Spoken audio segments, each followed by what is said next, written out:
Hey everyone, welcome to the current affair series of decode UPSC with me. तो आज हम लोग 25 मई का हिंदू एनालिसिस करेंगे, ठीक है, जिसमें ये 6 टॉपिक है, ठीक है, और ये 6 टॉपिक से रिलेटेड आपके मेंस के क्वेश्चन है, ठीक है। एक और बात आगे बढ़ने से पहले कि जैसे कि आज 26 में है तो मैं अपलोड करूंगा 25 मई के करेंट अफेयर को, ठीक है, कि ताकि मेरे पास एम्पल टाइम हो इस कंटेंट को ऑर्गेनाइज करने के लिए, ठीक है, और आपके पास मैं बेहतर से बेहतर कंटेंट लेके आ पाऊँ, ठीक है। दूसरी बात कि अगर आपको अप टू डेट चाहिए 26 मई का ही अगर चाहिए, मतलब कि टुडे जो डेट है उसी डेट का अगर करेंट अफेयर चाहिए हिंदू एनालिसिस, तो आप लोग कमेंट बॉक्स में बता सकते हैं, ठीक है। तो ये 6 टॉपिक है। पहला, ये रूबियो और जयशंकर के बीच में टॉक हुआ है regarding the maritime trade. Second, quad की टॉकिंग हुई है। इसके बाद रियल कॉस्ट ऑफ इनफर्टिलिटी। इसके बाद water hyacinth and the US ने फिर से रशियन ऑयल परचेज करने पे सैंक्शन लगा दिया है। And the India's green transition still runs on coal. Okay, so let's jump on topic. तो देखिए, प्रीवियस क्लास में जो हमारा 23 मई का हुआ था, ठीक है, 24 मई का तो संडे था, ठीक है। तो 23 मई का जो एनालिसिस हुआ था उससे रिलेटेड मैंने क्वेश्चन दिया था, तो एक बार क्वेश्चन आप लोग देख लीजिएगा, ये आंसर है, ठीक है। इस तरह क्या होता है कि क्वेश्चन के थ्रू दोबारा हम लोग रिवाइज कर पाते हैं बहुत ही शॉर्ट पीरियड ऑफ टाइम में। तो पहला हमारा टॉपिक है Rubio Jaishankar stress need for unimpeded maritime trade. इन दोनों के बीच में टॉक हुआ है कि भाई साहब देखिए, जो मैरीटाइम ट्रेड हो रहा है ना, बिना रोक छेक का होना चाहिए। अभी जो मतलब कि देखो, खुद ही अटैक कर रहे हैं, खुद ही इजराइल के साथ मिलकर ईरान पे अटैक कर रहे हैं, खुद ही मतलब कि सिस्टम ये क्रिएट कर रहे हैं, मतलब कि टर्मोइल वाला सिचुएशन, खुद ही आके बात कर रहे हैं। वाह, चलिए, जिसकी लाठी उसकी भैंस। तो why is state of Hormuz important? पहले देखिए कि ये न्यूज़ में क्या है। न्यूज़ में इसलिए क्योंकि एस जयशंकर जो हमारे मिनिस्टर ऑफ एक्सटर्नल अफेयर है, और मार्को रूबियो, ठीक है, जो कि यूनाइटेड स्टेट से है, उन दोनों ने मतलब कि बात किया है कि सेफ एंड अनइम्पेडेड मैरीटाइम ट्रेड होना चाहिए, ठीक है, कि मतलब जो भी मतलब कि टर्मोइल हो रहा है उसको रोका जाए और अच्छे तरीके से मैरीटाइम ट्रेड जो है वो फ्लरिश हो सके। तो पहला बात कि स्टेट ऑफ हॉर्मुज का क्या इंपॉर्टेंट है, तो पिछले भी टॉपिक में हम लोगों ने पढ़ा था, आज भी हम लोग रिवाइज कर लेते हैं कि एक नैरो सी पासेज है। स्ट्रेट क्या होता है? स्ट्रेट एक ऐसी जगह होती है कि जो नैरो सी पासेज होती है, जो बड़ी बड़ी मतलब कि सी को कनेक्ट करती है, ठीक है। तो ये ईरान और ओमान के बीच में है, पर्सियन गल्फ को अरबियन सी से कनेक्ट करती है, तो ये ध्यान में रखिएगा, ठीक है। क्या इसका स्ट्रेटेजिक इंपॉर्टेंट है? ये स्ट्रेटेजिक इंपॉर्टेंट इसलिए है क्योंकि जो स्ट्रेट ऑफ हॉर्मुज होता है वहां से मतलब कि वही पूरा मतलब कि क्रूड ऑयल का मतलब कि ट्रेडिंग सेंटर है, ठीक है। वहीं से अलग अलग जगह पे मतलब कि एक्सपोर्ट किया जाता है, ठीक है। एलएनजी ट्रेड होता है, लिक्विफाइड नेचुरल गैस का। इकोनॉमिक लिंकेज क्या है कि चूंकि यहीं से मतलब कि मोस्ट ऑफ द ऑयल को इंपोर्ट किया जा रहा है, क्रूड ऑयल को इंपोर्ट किया जा रहा है, ठीक है, एक्सपोर्ट किया जा रहा है, इंपोर्ट किया जा रहा है, तो यहाँ पे क्या हो जाएगा, चूंकि वो चौक पॉइंट है, ठीक है, उसको आप बंद कर दीजिएगा तो वहां से आने जाने में दिक्कत होने लगेगा, जो कि अभी हो रहा है। तो आने जाने में जब दिक्कत होने लगेगा, सप्लाई कम होगा और डिमांड ज़्यादा होगा, तो उसके प्राइसेस बढ़ने लगेंगे, ठीक है। रूपी पे हमें प्रेशर पड़ेगा क्योंकि हमें डॉलर में खरीदना है, ठीक है, तो हमें ज़्यादा पे करना पड़ेगा, तो हमारी रूपी डिप्रिसिएट करेगी, रूपी पे प्रेशर पड़ेगा। इंपोर्टेड इन्फ्लेशन होगा, चूंकि महंगा होगा तो हमें ज़्यादा पैसे देने पड़ेंगे, ठीक है। करेंट अकाउंट डिफिसिट भी होगा क्योंकि हम इंपोर्ट ज़्यादा करेंगे और एक्सपोर्ट कम कर पाएंगे। मैं बेस्ट इंपॉर्टेंट क्वेश्चन ये है कि जो इंपॉर्टेंट स्टेट है वो हमें ध्यान में रखना होगा, ठीक है। जैसे यहाँ पे तो स्टेट ऑफ हॉर्मुज है, उसके अगल बगल का भी ध्यान में रखना पड़ेगा, ठीक है। तो एक एक चीज़ें यहाँ पे मतलब कि देख लीजिएगा, मैं रिवाइज करवा दे रहा हूँ। ये 10 इंपॉर्टेंट स्टेट है एग्जाम पॉइंट ऑफ व्यू से। तो स्टेट ऑफ मलक्का क्या करता है? अंडमान सी, जो कि इंडियन ओशियन में है, और साउथ चाइना सी को कनेक्ट करता है। दूसरा हो गया स्टेट ऑफ हॉर्मुज, ये जो अभी हम लोगों ने पढ़ा। तीसरा हो गया बाबल एंड मंदेब, उसके जस्ट जाइएगा तो कहाँ पे, लेफ्ट साइड में मिलेगा, जो कि कनेक्ट करता है रेड सी को गल्फ ऑफ एडन से। इस पर बेरिंग स्ट्रेट हो गया ऊपर में, ये कनेक्ट करता है चुक्की सी, जो कि आर्कटिक ओशियन में है, उसको बेरिंग सी से कनेक्ट करता है, जो कि पैसिफिक ओशियन में है, ठीक है। इसके बाद बॉस्फोरस स्ट्रेट है, ये कनेक्ट करता है ब्लैक सी को सी ऑफ मरमरा से, मेडिटेरेनियन सी में। इसके बाद डार्डेनलस स्ट्रेट है, ये भी मेडिटेरेनियन सी का ही पार्ट है, कनेक्ट करते हैं एजियन सी को सी ऑफ मरमरा से, ठीक है।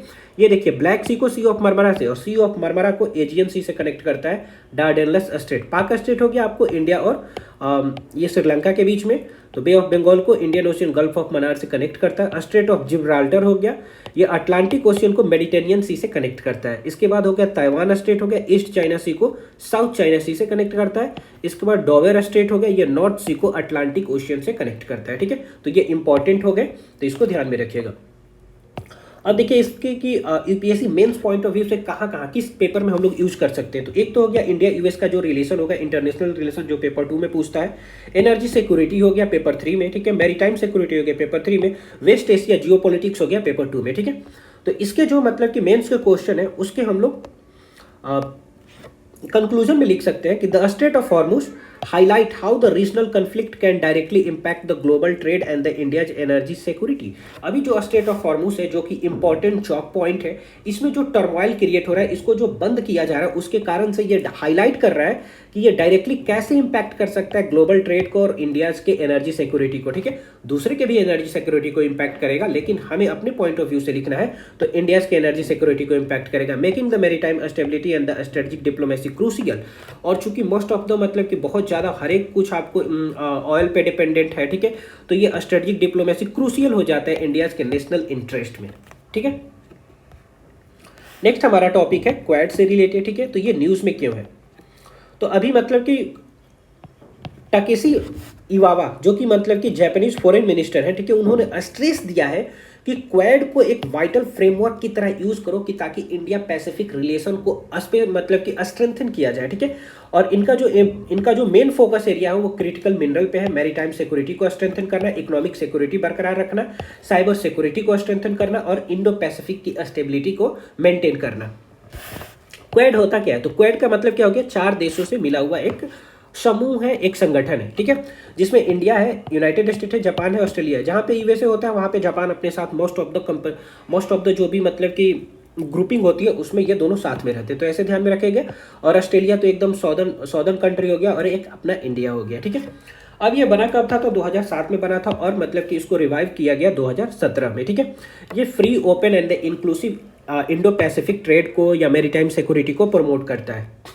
अब इंडिया पॉइंट ऑफ व्यू से क्यों ये ज़्यादा इंपॉर्टेंट हो जाता है, ये इसलिए इंपॉर्टेंट हो जाता है क्योंकि ये मैरीटाइम सिक्योरिटी को मेंटेन करने की बात करता है, फ्रीडम ऑफ नेविगेशन की बात करता है, सी लेन सिक्योर करता है, सी लेन को, ठीक है, इन क्लॉज की बात करता है, ठीक है, रूल बेस्ड ऑर्डर की बात करता है। India Pacific carries a major global trade, चूंकि क्या है कि इस रूट से major global trade carry forward होता है, इसलिए भी ये इंपॉर्टेंट है। ठीक है, दूसरा इसका इंपॉर्टेंट पॉइंट है कि ये काउंटर करता है स्ट्रेटेजिक चैलेंजेस को। ठीक है, जैसे मान लीजिए कि this is not officially anti China, China के अगेंस्ट में काम तो नहीं करता है, लेकिन कैसे मेंटेन करना है, चाइना भी अपने मतलब कि आपके अगेंस्ट में हो। ठीक है, और उसके बैलेंस को क्वाड के बैलेंस से क्वाड के पावर को कैसे मतलब कि बैलेंस करता है, ठीक है, उसकी भी ये मतलब कि सुनिश्चित करता है। Growing Chinese influence in the Indo Pacific, चूंकि चाइना का इन्फ्लुएंस इंडो पैसिफिक में ज़्यादा हो रहा है, ठीक है, तो इसलिए क्वाड भी मतलब उसके पावर को बैलेंस करने के लिए एक बफर का काम करता है। ठीक है, क्रिटिकल मिनरल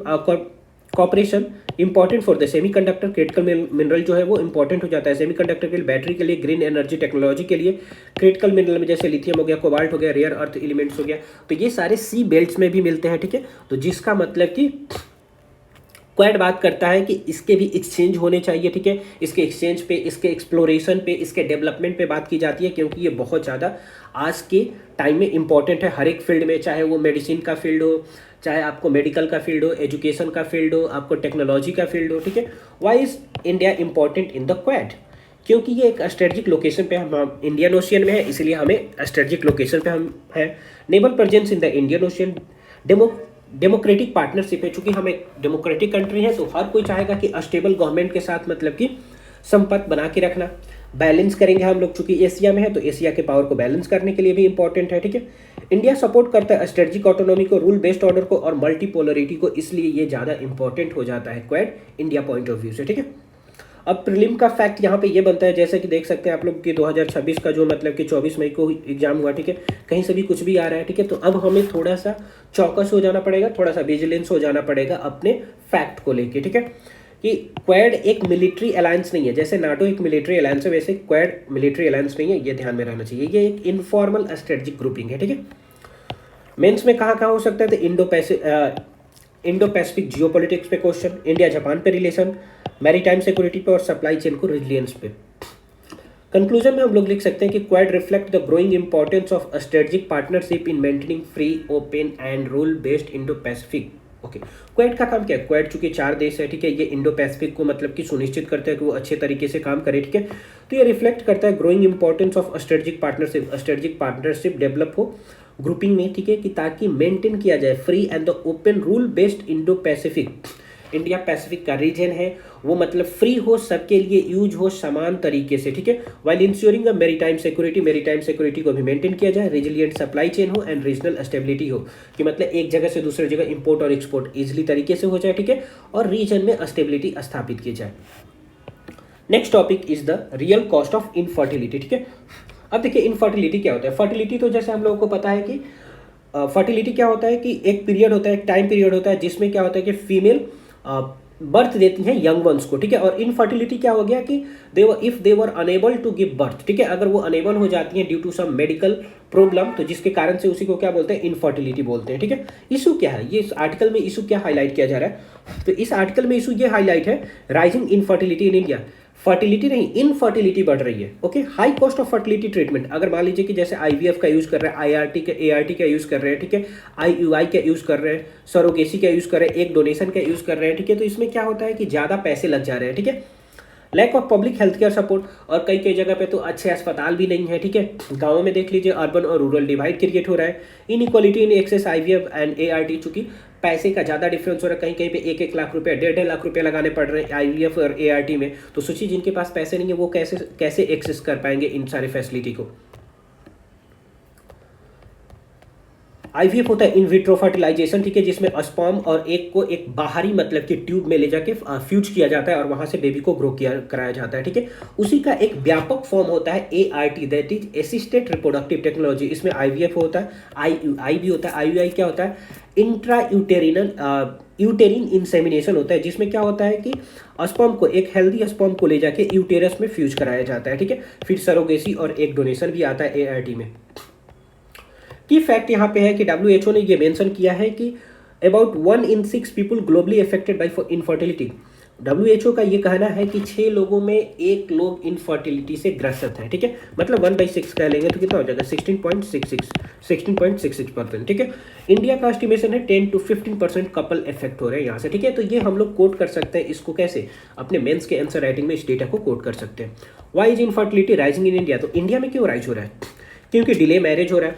आप लोग देख सकते होंगे कि क्या होता है कि ज़्यादा लोग अपने कैरियर पे फोकस कर रहे हैं, ठीक है। तो 30+ में जाके क्या कर रहे हैं, शादी कर रहे हैं, तो यहाँ पे डिले मैरिज एक रीजन हो सकता है। दूसरा लाइफ स्टाइल चेंज हो रहा है, कोई सिंगल पेरेंट रहना चाहता है, ठीक है, कोई लिव इन रिलेशनशिप में रहना चाहता है, ठीक है, मैरिज नहीं करना चाहता है, ठीक है, डिले कर रहा है, जिसके कारण से लाइफ स्टाइल चेंज हो रहा है, ठीक है।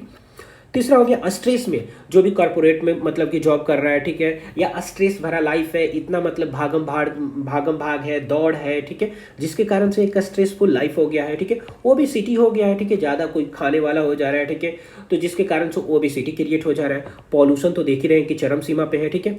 पीसीओएस हो जा रहा है, ठीक है। लो स्पर्म क्वालिटी हो जा रहा है due to the changing pollution, ठीक है। डेली लाइफ चेंज करना, अपने डेली हैबिट को चेंज करना, फूड हैबिट जैसे चेंज हो रही है, ठीक है। अर्बनाइजेशन हो रहा है, क्योंकि चूंकि लोग रूरल से अर्बन में जा रहे हैं। क्यों जा रहे हैं भाई, क्योंकि उनको ज़्यादा से ज़्यादा जॉब चाहिए, अपने बच्चों के लिए बेटर हेल्थ फैसिलिटी चाहिए, बेटर एजुकेशन फैसिलिटी चाहिए, ठीक है।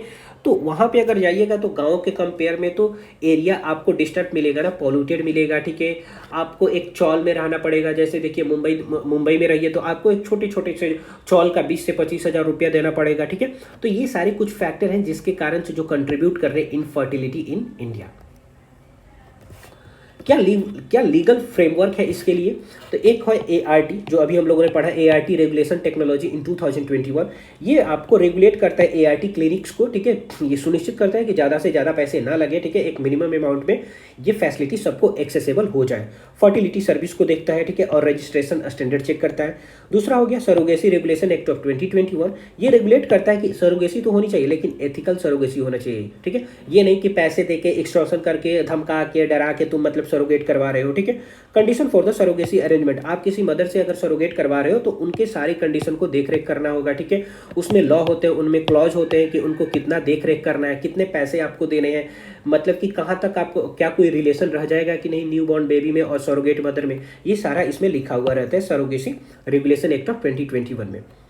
इसके बाद कॉन्स्टिट्यूशनल सेफगार्ड है आर्टिकल नंबर 21। आर्टिकल नंबर 21 बहुत ही व्यापक है, ठीक है। जो कुछ भी आपको नहीं समझ में आ रहा है, you can refer it to the article 21।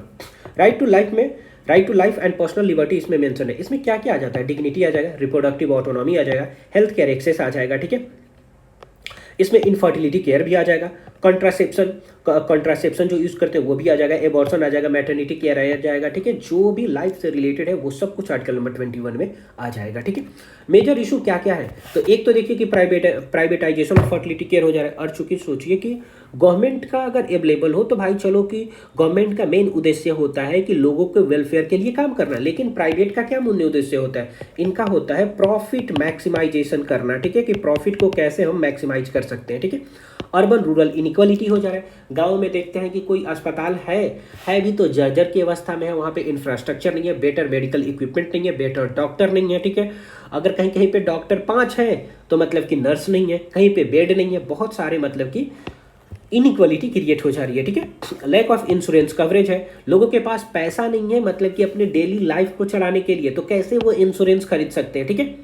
और आउट ऑफ पॉकेट एक्सपेंडिचर ज़्यादा हो जा रहा है, अगर वो मतलब कि प्राइवेट हॉस्पिटल में जा रहे हैं तो मतलब कि सोचिए उनको लोन लेके अपना मतलब कि दवा बीरो करवाना पड़ रहा है, मेडिकल फैसिलिटी लेना पड़ रहा है। एथिकल कंसर्न ये हो जाता है कि ये कमर्शियलाइजेशन बन गया है, मतलब कि सरोगेसी करना, ठीक है, ये कमर्शियलाइजेशन बन गया। ये कमर्शियलाइजेशन नहीं होना चाहिए, ये क्या होना चाहिए कि आपको अल्ट्रुइस्टिक होना चाहिए, मतलब कि कितने आप मतलब चाहते हैं, आपके चाहने पे होना चाहिए, आपकी इच्छा अनुसार होना चाहिए, not it should not be commercialisation, ठीक है। Donor programme, surrogacy, exploitation risk, ये सारे एथिकल कंसर्न है, ठीक है। अब हम लोग कंक्लूजन में क्या लिख सकते हैं, infertility is not merely a private medical issue, ठीक है। इनफर्टिलिटी केवल प्राइवेट से हम बोल दें कि ये केवल प्राइवेट मेडिकल में मिलता है तो ऐसी बात नहीं है, but an emerging public health and reproductive rights, बल्कि ये क्या है, एक इमर्जिंग पब्लिक हेल्थ है, ठीक है, जो धीरे धीरे उजागर हो रहा है, और रिप्रोडक्टिव राइट भी है, जो चैलेंज कर रहा है कि इसके लिए affordable, ethical and accessible fertility care चाहिए within India's health care system. Next topic is the water hyacinth से रिलेटेड है, ठीक है।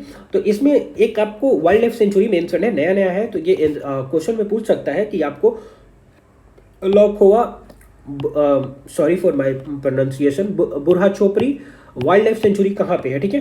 तो ये आपको असम में है, इसको ध्यान में रखिएगा, ठीक है। मैं ये हाईलाइट करता हूँ,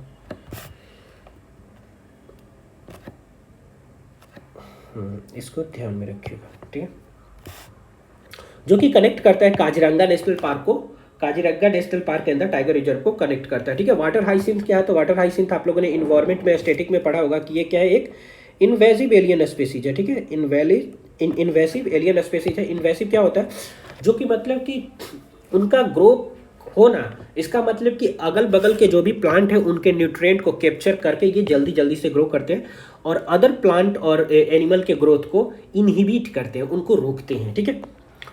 वाइज वाटर हाइसिंथ हार्मफुल, ये हार्मफुल क्यों है, क्योंकि ये इकोलॉजिकल को इम्बैलेंस करते हैं, ब्लॉक करते हैं सनलाइट को, रिड्यूस करते हैं ऑक्सीजन जो कि एयर में, वाटर में प्रेजेंट हो, ठीक है, हार्म करते हैं एक्वेटिक बायोडाइवर्सिटी को, इफेक्ट करते हैं फिशरीज को, चॉक करते हैं वेटलैंड और लेक को, ठीक है, जिसके कारण से क्या हो जाता है, आपको ब्लॉकेट क्रिएट हो जाता है, जो भी पानी में जीव जंतु रहने वाले हैं वो उनका डेथ हो जाता है, ठीक है। कोरल ब्लीचिंग भी हो जाता है, फ्रेश वाटर इकोसिस्टम को ये थ्रेट पहुंचाता है। नेक्स्ट हमारा टॉपिक है US ends Russia waiver implication for India. US ने क्या बोला कि चलिए भाई, अब जो भी रशिया से खरीदेगा ना तेल, ठीक है, फिर से मैं सैंक्शन लगाऊंगा। मतलब इनका काम ही है कि भाई अगर मेरे सपोर्ट में कुछ नहीं हो रहा है उस पर मैं सैंक्शन लगा दूंगा, बस इनका यही काम है यूएसए का, ठीक है। तो ये क्या बोल रहा है कि देखिए इसके कारण से होगा क्या, इसके कारण से डिसरप्ट हो जाएगा ग्लोबल ऑयल सप्लाई चेन। अभी तो तुरंत वो अटैक भी कर रहा है, ठीक है, अटैक भी किया ईरान पे, उधर भी तुम चॉक पॉइंट ला दिया, मतलब कि उसको ब्लॉकेट करवा रहे हो हॉर्मुज को, ठीक है। दूसरा तुम रशिया से बोल रहे हो कि भाई हम रशिया से कम दाम में तेल खरीद रहे हैं, तुम बोल रहे हो कि नहीं खरीदो उधर से, ठीक है। तुम करना क्या चाहते हो भाई, खुद ही अकेले इस दुनिया में रह लोगे, अजीब बात है। डिसरप्ट हो जाएगा इस तरह ग्लोबल सिक्योरिटी सप्लाई चेन को, ठीक है। इंक्रीज हो जाएगा फ्राइट एंड इंश्योरेंस कॉस्ट, चूंकि मतलब कि तेल का भाड़ा बढ़ेगा तो तेल पे ही मतलब ऑयल पे ही तो मतलब कि बहुत सारी चीज़ें चल रही हैं ना, ठीक है। तो वो भी मतलब क्या हो जाएगा, इन फ्राइट कॉरिडोर भी मतलब कि बढ़ेगा, मतलब आने जाने का पैसा भी बढ़ेगा, ठीक है। रेज करेगा क्रूड ऑयल प्राइस ग्लोबली, ठीक है, क्रूड ऑयल का प्राइस भी धीरे धीरे बढ़ेगा। अब इंडिया के लिए ये इंपॉर्टेंट क्यों है, इंडिया के लिए इंपॉर्टेंट इसलिए है क्योंकि India is highly import dependent, हम 90% ऑफ द क्रूड ऑयल बाहर से खरीदती हैं, ठीक है। तो ये इन्फ्लेशन क्रिएट कर देगा, ठीक है, हमें ज़्यादा पेमेंट करना पड़ेगा तो इन्फ्लेशन आ जाएगा, फिजिकल स्टेबिलिटी आ जाएगी, ठीक है, ट्रेड डिफिसिट हो जाएगा, ज़्यादा इंपोर्ट करेंगे एक्सपोर्ट कम करेंगे तो ट्रेड डिफिसिट हो जाएगा, रुपये का वैल्यू गिरते जाएगा क्योंकि हमें ज़्यादा डॉलर चाहिए तो रुपये का वैल्यू गिराना पड़ेगा, ठीक है। Role of Russian oil for India, तो क्या था इस रोल, क्या है रशिया का? रशिया का रोल ये है कि कम दामों में हम रशिया से ऑयल खरीद सकते हैं, ठीक है। तो इससे क्या होता है कि हमारी रूपी जो है एक मेंटेन रहती है, हमारा करेंट अकाउंट डेफिसिट भी मेंटेन रहता है, ठीक है। इन्फ्लेशन को भी हम मेंटेन करके रखते हैं, ठीक है। और डाइवर्सिफाई एनर्जी सोर्सेस हमारे पास होती हैं, ठीक है। तो कंसर्न हमारे लिए क्या है? कंसर्न यही है जो अभी डिस्कस कर रहे हैं कि राइजिंग क्रूड प्राइसेस जगह स्टेट ऑफ हार्मोज को आप ब्लॉक कर दे रहे हो, तो हम कहाँ से खरीदें? रशिया से बोल रहे हो खरीदो नहीं, स्टेट ऑफ हार्मोज को तुम ब्लॉक करवा दे रहे हो, कर क्या रहे हो भाई? एनर्जी सिक्योरिटी बिकमिंग जियो पॉलिटिक, अब उसी मतलब कि वेस्ट एशिया में ही केवल मतलब कि ये पूरा एनर्जी सिक्योरिटी और कहीं पर मतलब कि फ्लरिश नहीं हो पा रहा है, ठीक है। तो हमें करना क्या चाहिए? हमें ये करना चाहिए कि किसी एक पे डिपेंडेंट नहीं होना चाहिए, ठीक है। डाइवर्सिफाई करना चाहिए क्रूड सप्लायर्स को, कि हम मतलब वेस्ट एशिया से भी खरीदे, आपको रसिया से भी खरीदे, ठीक है। कहीं और से अवेलेबल हो अफ्रीकन कंट्री में तो वहाँ से भी खरीदे, ठीक है। एक्सपेंड करना चाहिए स्ट्रेटेजिक पेट्रोलियम रिजर्व को, अपने यहाँ मतलब रिजर्व हमें एक्स्ट्रा मतलब करना चाहिए, ज़्यादा से ज़्यादा रिजर्व बनाना चाहिए कि जब कंडीशन नॉर्मल हो तो वहाँ से खरीद के अपने यहाँ रिजर्व रख सकें, कि आने वाले 2 महीने 3 महीने 4 महीने 5 महीने 6 महीने के लिए ऐसा सिचुएशन क्रिएट हो तो अपने आप को हम स्टेबल कर पाए without affecting the price of the crude oil. Boost the renewable energy, ज़्यादा हमें रिन्यूएबल एनर्जी पे फोकस करना चाहिए, ठीक है। कि आपको क्या बोलते हैं, सोलर एनर्जी पे फोकस करें, ठीक है। हाइड्रो पावर पे फोकस करें, ठीक है। और आपको क्या बोलते हैं, ग्रीन हाइड्रोजन पे फोकस करें। केवल आपको अभी क्या है ना कि ग्रीन एनर्जी पे हम लोग क्या है कि स्ट्रक्चर बना के इंफ्रास्ट्रक्चर बना के रख दिए, लेकिन उसका प्रॉपर यूटिलाइजेशन नहीं हो पा रहा है, ठीक है। जितना मैक्सिमम उसका इफिशियंसी या मैक्सिमम इफिशियंसी तक हम यूज नहीं कर पा रहे हैं, ठीक है। स्ट्रेंथन करना चाहिए डोमेस्टिक एक्सप्लोरेशन को, हमारे पास बहुत सारे ऐसे रीजन हैं जो अनएक्सप्लोर्ड है, उसको हमें मतलब कि एक्सप्लोर करना चाहिए। जैसे डीप सी वाला एरिया हो गया, ठीक है। आपको ईस्टर्न, ये वाला ईस्टर्न ऑफशोर वाला रीजन हो गया, इसको एक्सप्लोर करना अभी बाकी है, ठीक है। ऊपर में आपको ये हिमालयन वाला रीजन हो गया, यहाँ पे अनएक्सप्लोर्ड है, ठीक है। हमें स्पीड ऑफ सर्वे करना चाहिए, ठीक है। जहाँ पे सेस्मिक मैपिंग है उसको मतलब इंप्रूव करना चाहिए। जो ब्लॉक का मतलब कि ऑक्शन है उसको फास्टर करना चाहिए। इंप्रूव द रिफाइनरी फ्लैक्सिबिलिटी, ठीक है। रिफाइनरी जो रिफाइंड प्रोडक्ट हो रहा है उसमें मतलब कि एक फ्लैक्सिबिलिटी लानी चाहिए कि थोड़ा ज़्यादा जल्दी से जल्दी मतलब कि वो काम हो। ये इंपॉर्टेंट हो जाता है GS2 में और GS3 में। Global geo politics, sanctions and the international relation, energy security, inflation, economic stability and the supply chain resilience। Conclusion में लिख सकते हैं the evolving global energy landscape shows that energy security is deeply linked with the geopolitics. धीरे धीरे हम देख रहे हैं कि अभी जो कंडीशन क्रिएट हो रहा है उससे ये हमें पता चलता है कि ग्लोबल एनर्जी जो है, ठीक है, ये हमें मतलब बहुत ज़्यादा कनेक्टेड है जियोपॉलिटिक्स से, ठीक है। Making diversification, resilience and the strategic autonomy crucial for India's long term economic stability. अगर इंडिया के इकोनॉमिक स्टेबिलिटी को मेंटेन करना है, ठीक है, तो डाइवर्सिफाई करना पड़ेगा। एक जगह से तो हमें तेल नहीं खरीदना है, हर जगह से हमें तेल खरीदना पड़ेगा, ठीक है। अपने को रिजिलियंस बनाना पड़ेगा, ये नहीं कि रसिया पे सैंक्शन लगा दिया तो हम कहीं से ऑयल ही नहीं खरीद पाए, ठीक है। स्ट्रेटेजिक ऑटोनॉमी होनी चाहिए, अपने यहाँ भी हम एक्सप्लोर कर पाए, ठीक है, कि हम ऑटोनॉमस बन पाए। ये क्रूशियल है लॉन्ग टर्म इकोनॉमिक स्टेबिलिटी के लिए। Next topic is the India green transition still runs on the coal. देखिए यही बात है कि कहने के लिए तो हम कहते हैं कि क्या कि हम रिन्यूएबल एनर्जी में कन्वर्ट हो गए हैं, ठीक है भाई साहब। रिन्यूएबल एनर्जी में अगर कन्वर्ट हो गए तो अभी भी हमें कोल की ज़्यादा जरूरत क्यों पड़ रही है? इस आर्टिकल का मेन मुद्दा इस पे बात करता है, ठीक है। तो देखिए ये बात करता है कि इंडिया का मेजर प्रोग्रेस आपको सोलर, विंड और रिन्यूएबल एनर्जी में तो दिखाई देगी, लेकिन अभी भी हम सबसे ज़्यादा डिपेंडेंट हैं कोल पे। ऐसा क्यों? क्योंकि इंडिया का green transition is a real but incomplete. Real तो है लेकिन इनकम्प्लीट है। क्यों? सेटअप कर दिया, उसका यूटिलाइजेशन ही नहीं हो पा रहा है, ठीक है। हम लोगों ने मतलब इंफ्रास्ट्रक्चर लगा के रख दिया लेकिन उसको मैक्सिमम इफिशियंसी तक यूटिलाइज नहीं कर पा रहे हैं, तो इसलिए हमें कोल की ज़्यादा जरूरत पड़ रही है। Why does coal still dominate? Renewable energy is intermittent. Sunlight हो गया, देखिए जो रिन्यूएबल एनर्जी है जैसे सोलर हो गया, विंड हो गया, ये किस पे डिपेंड करता है? सनलाइट पे। तो चूंकि अभी देखिए बरसात का मौसम चालू होने वाला है, 1 जून से आपको मतलब कि स्ट्राइक करेगा, केरला में मानसून चालू हो जाएगा, ठीक है। तो ये सनलाइट तो नहीं रहेगा, तो ये सनलाइट मतलब प्रॉब्लम क्रिएट कर दिया नहीं हो। वेदर फिनोमेना, इनक्लीमेंट वेदर हो गया तो इस तरह भी डिस्टर्ब हो जाएगा, ठीक है। विंड के स्पीड पे भी डिपेंड करता है कि कितने किलोमीटर प्रति घंटा से हवाएं चल रही है, जिसके कारण से विंड मिल मतलब वर्क करेगा, ठीक है। तो ये सारी मतलब कि क्या है कि एक हार्डल की तरह, या हम बोल सकते हैं कि एक कंडीशन है, ठीक है। These are the condition for the working of efficient working of the renewable energy, ठीक है, तो they are not continuously available, पहला रीजन हो गया, ठीक है। दूसरा, लैक ऑफ स्टोरेज इंफ्रास्ट्रक्चर, हमारे पास स्टोरेज कैपेसिटी, स्टोरेज इंफ्रास्ट्रक्चर उतना डेवलप नहीं है, लार्ज बैटरी स्टोरेज नहीं है, स्मार्ट ग्रिड्स नहीं है, बैलेंसिंग सिस्टम नहीं है हमारे पास। कोल प्रोवाइड्स बेस लोड पावर, जब भी हमें ज़्यादा जरूरत जब पड़ती है ना 24/7 का, ठीक है, तो उस टाइम कौन काम आता है, अपना कोल ही काम आता है, ठीक है। तो हमें क्या चाहिए, तो हमें जहां पे दिक्कत हो रहा है बस उसी को एस्टैब्लिश करना है। बैटरी स्टोरेज नहीं है, बैटरी स्टोरेज को एस्टैब्लिश करो, ग्रिड को मॉडर्नाइज करो, ठीक है। ट्रांसमिशन कनेक्टिविटी होना चाहिए कि कहीं दूर दराज इलाके में मतलब कि नहीं जा पा रहा है, ठीक है, तो वहां पे भी कनेक्टिविटी होना चाहिए। मिनिमम लॉस होना चाहिए, मैक्सिमम तुम ट्रांसफर कर पाओ, ठीक है।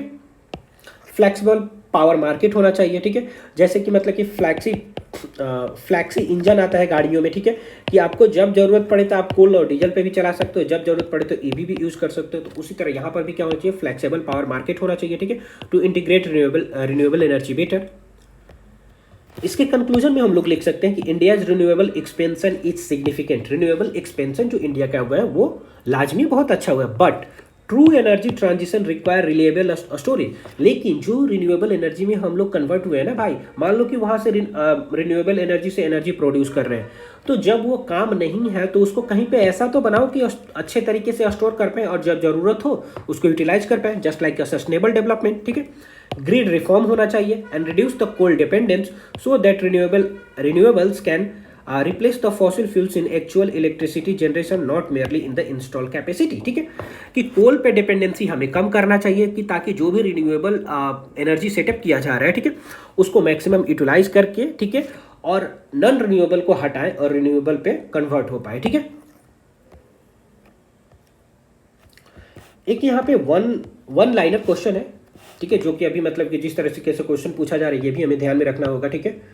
जस्ट सेकेंड, देखिए, ये रोमानियन फिल्म मेकर हैं जिनका नाम है क्रिस्टियन मुंगियो। उनको क्या मिला है, उनको पामे ओडोर मिला है, ठीक है, फॉर अ सेकेंड टाइम, दूसरी टाइम के लिए मिला है। किसके लिए, फिल्म इनका है फजोड, ठीक है, एफ जोड, एफ साइलेंट होता तो जॉड होगा, ठीक है। तो ये ध्यान में रखिएगा कि इनको दूसरी बार क्या मिला है, पामे ओडोर अवार्ड मिला है, ठीक है, किस ड्रामा के लिए, फजोड के लिए, ठीक है, फजोड, okay, sorry for my pronunciation, ठीक है। अब देखिए आज का जो क्वेश्चन है प्रीलिम का, ठीक है, 1 2 3 4 और 1 5 और 6 हो गया, ठीक है। तो इसको आप लोग पॉज कर सकते हैं, पॉज करके इसको आप लोग सोल्व कीजिएगा, ठीक है। फिर नेक्स्ट क्लास में आप लोग इसका मतलब आंसर जरूर दीजिए, ठीक है, और नेक्स्ट क्लास में मैं इसका आंसर लेके आऊँगा, ठीक है। तो चलिए, और कैसा लग रहा है ये सेशन, ठीक है, आप लोग अपना फीडबैक जरूर दीजिएगा, ठीक है। और कुछ भी मतलब कि आप लोगों की जो भी रिक्वायरमेंट होगी इससे रिलेटेड, ठीक है, आप लोग जरूर कमेंट बॉक्स में बताइएगा, ठीक है। चलिए, तो फिर हम लोग मिलते हैं नेक्स्ट क्लास में। हमारा ये टारगेट है कि मे एंड होने तक मैंने बोला था कि 100 सब्सक्राइबर हो जाना चाहिए। लेट्स सी, सब तो आप ही लोगों पे डिपेंडेंट है, ठीक है। तो चलिए, ठीक है, मिलते हैं फिर हम लोग नेक्स्ट क्लास में। Okay, bye bye, God speed.